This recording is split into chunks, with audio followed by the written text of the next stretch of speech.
ایران اور اسرائیل کے درمیان جنگ بندی کی اصل وجوہات کیا ہیں؟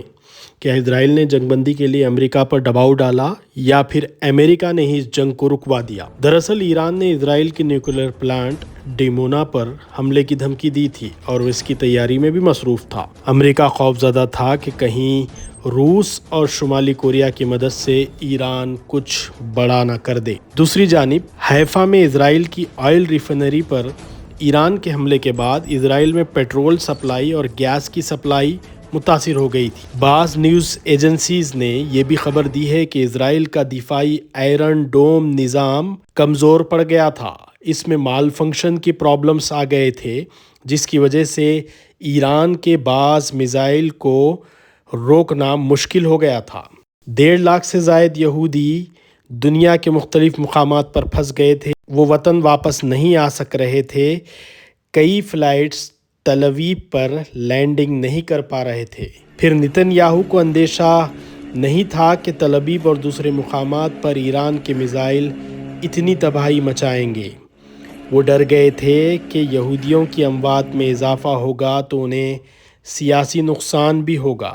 ادھر ایران نے ابنائے ہرمز کو بند کرنے کی دھمکی دی تھی جس سے کئی خلیجی ممالک میں تشویش بڑھ گئی تھی اور امریکہ کے فوجی ٹھکانوں کو جو خلیج میں ہیں نشانہ بنانے کا اعلان کیا گیا تھا جس سے امریکہ اور اسرائیل میں تشویش بھی بڑھ گئی تھی۔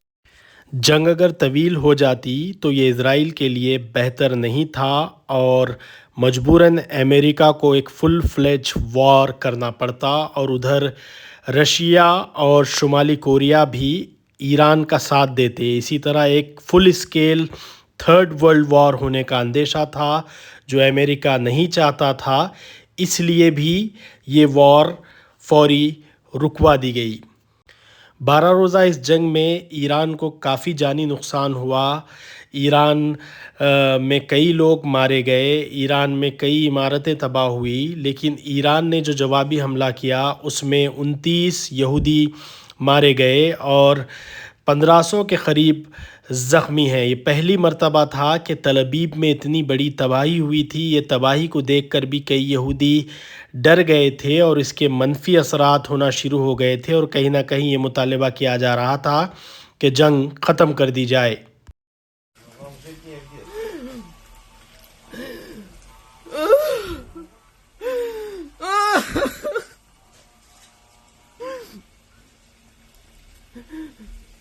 Боже, що буде?